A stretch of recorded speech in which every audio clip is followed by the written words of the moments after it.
najbolje gnezdo.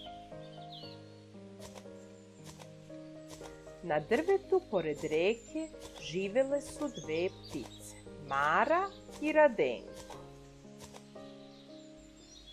Danas je baš topao dan. Joj, želim da promenimo gnezdo. Umorna sam od ovoga. Treba nam novi dom. Dobro, ako baš želiš, promenit ćemo. Ali neću ići iz ovoga dok ne nađemo gnezdo bolje nego ovo što imamo. Naravno, bit će to divno gnezdo.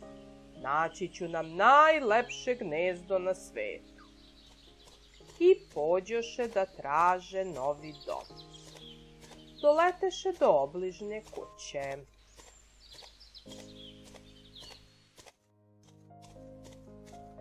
Pogledaj ovo slatko gnezdo. Izgleda mekano i udobno. I svako od nas može imati svoj krevet. Ovo je najbolje gnezdo za nas. Ne, nije. I pođoše dalje.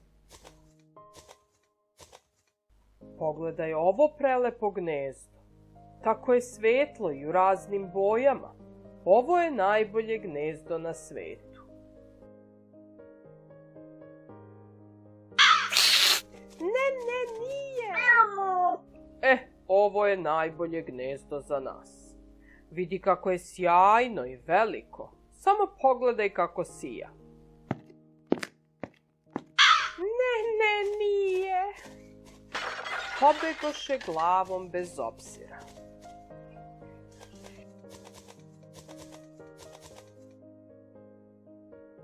Mislim da smo konačno pronašli gnezdo za nas. Pogledaj, ima i vrata. Sigurno će nam biti lepo ovdje. Ovo je najlepše od svih. Ne, nije.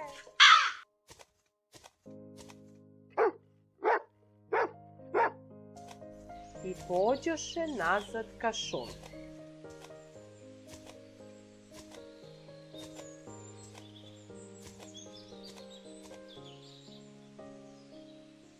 Pogledaj ovo gnezdo. Vidiš li kako je lepo napravljeno?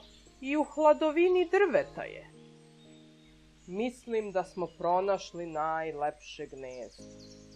Ovo je gnezdo koje je stvoreno za nas. Tako je.